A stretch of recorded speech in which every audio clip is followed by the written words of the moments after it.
can't believe you bought that knife. I can't believe you'd carry that knife. I can't believe you support that knife. I did. I bought it. I didn't just buy it. I carried it for a week. And today I'm going to talk about that shit. Yeah. Today I'm going to talk about it. We're going to talk about how well it held up or how well it didn't hold up, how sharp it stayed or how dull it got real fast. What I did with it all week was my normal job functions. I've had good knives, really good knives, not make it an entire week off of factory edge. What about this thing? So it wasn't the hardest week I ever had, but it damn sure wasn't a walk in the rain, man. You know, everybody loves a good, easy walk in the rain, right? No, but, you know,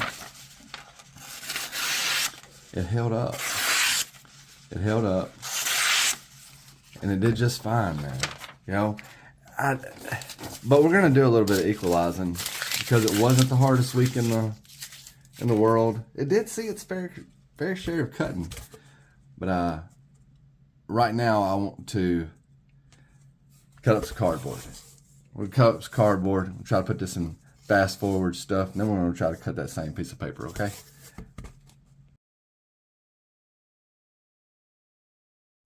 Okay, so the moment of truth. We cut up some cardboard. I think that was about 45 cuts if I counted correctly. I don't know. I'm sure somebody in the comments will correct me. But I don't know. Well, like I'm going to do this live, you know, because I want to know. I want to know if we put it through a little bit more strenuous test. I mean, this is a $39 knife. I wouldn't expected it to cut 45 pieces of cardboard, to be honest. It's D2, so they say, right? But it worked all week. And we're going to see together whether it'll cut this paper. Factory edge, no strop. Still got some cardboard on the edge. You guys don't mind. I'll wipe that off. Give it the best chance possible, right? Here we go. It's not looking good.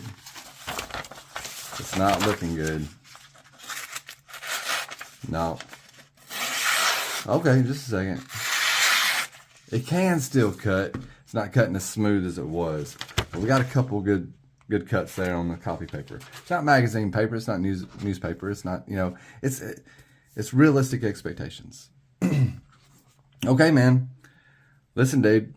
You know, I got through carrying the buck 110 for the entire month of November, and I immediately put this thing in my pocket. It's December the 9th. It's had about 7 days of work carry and probably about 5, maybe 4 and a half days of actual using this thing for 6 hours a day. I have not stropped it. I haven't sharpened it. I know it's a controversial knife, and I don't give a shit until we find out the entire story, and the entire story's not out there. I don't give a shit. You know, I'm buying this knife, so you can make your decision as to whether you're gonna buy the knife or not. I've caught a lot of flack for even showing it on the channel. That's okay, dude. I'm okay with that. I'm here to review knives. We're not politically affiliated. You know, I don't get paid by anybody. I'm showing knives. You know, so the deal is it a good knife? Yeah. I mean, I could be like, well, unfortunately, it's made very well and it's held an edge, you know, fairly decent, and you know, it's a shame that they can't come up with their own designs. I could say a lot of that, you know, and I would still suggest that you buy a real Todd Begg, you know, the mini glimpse, but good luck with that, you know, but you know, you got the Begg knives, mini glimpse as well. I think he's just as happy about those being out as he is about these being out. So, regardless, man, you know, however Harbor Freight got a hold of this design, it's a good knife. Icon did a really good job. They did. Whoever made this knife for Icon did a really good job. I'm impressed for $39. It fits my hand better than Courtney's mini glimpse. Let's get that knife. We'll show you a comparison if I can find it. Like Houdini, you know, like Houdini. So you see the size differences there. It's about a half an inch overall. I like the finger choil better. There's enough differences. We've heard that. We're like, it's not the same size. It's not exactly the same shape. There's some design differences and all that stuff. I still don't fall on that side of the fence. I do believe it's a copy. But I believe the copy has happened legally some kind of way. That's my stand so far. That's my stand so far. So this is the lK23. lK23 as a design model of it. We'll probably still just call it the Harbor Freight Hike Knife. Until people start calling it by its name. But regardless, we'll get the mini bag out of the way. I'm not going to go over weights. I'm not going to go over measurements. I'm not going to go over any of that crap. No more size comparisons. Got a video on that already. This knife has been a good knife for the week. It was much more pleasurable being able to, like I love the Buck 110, but simply going back to a pocket clip and one-handed action, and I know they got thumb studs and they're cheap and I'm going to buy one, but I wanted to carry this knife in its raw form for a month without making any kind of alterations to it, like even pulling it out of the pouch. And I very much enjoyed that. There was a really cool aspect to that. It did cost a little bit of time. It did cost a little bit of, just time, really. It cost a little bit of time. But going back to a traditional pocket knife with really good action, it made me realize, like how much that time is valuable. At my workplace, I don't get paid by the hour. I get paid by the job. And yeah, man, as far as like just apples and oranges, this knife this blade did not last a week. It came razor sharp, as Buck claims their knives do, and it did, but the edge didn't last maybe 2 days. But I was able to put a good edge on it, and I didn't have to do anything except for strop it a couple of times for the remainder of the month. So love this knife, but I see the value in the modern traditional folders, the modern folders. It's a one-handed operation. So I haven't seen the value of those. That's where my bread and butter really is. That's my preference, is stuff like this. But okay, so is it badass? No, man, it's not badass. Is it extremely valuable? Now, I think the biggest value in this knife, personally, is the fact that non-knife people are picking them up and being like, wow, that's going to open doors, man. Like not everybody that picks one up is going to be like, wow, I need to see what else is out there. But some people are. Some people are going to be like, wow, we got some first-time subscribers, or we got some first time taking my knife serious subscribers off of this knife, off of the sale of this knife. Not this knife specifically, the one that they bought. They're like, hey, I just found your channel. I bought this knife. I didn't realize there's so many cool knives out there. I think that's a huge value. Not just for the channel, for the knife community itself, man. This knife is creating knife people. So I'll take whatever dirt comes with it.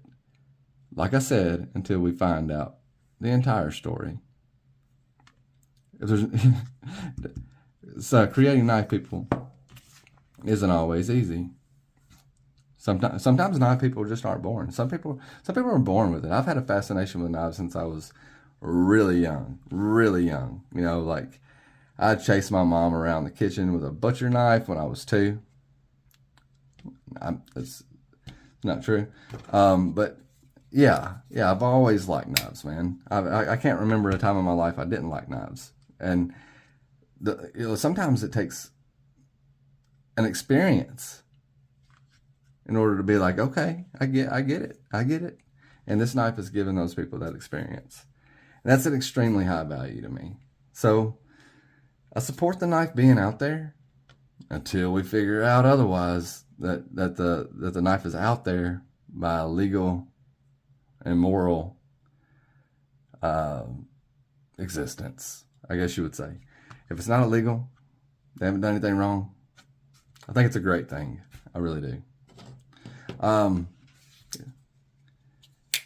Is it a hinder? It's not a hinder. You know, and sometimes you can't say, I've heard people say, well, anybody that buys this knife isn't going to spend $299 on a big knife. Bro, I bought this knife. I also bought that knife. You know what I mean? You know, and yeah, lots of knives that we bought that cost more than this one. So you can't say that anybody. You know, like, I understand what you're saying. You know, like, people say if they're gravitating toward this, they'll never buy that. Well, that's horseshit.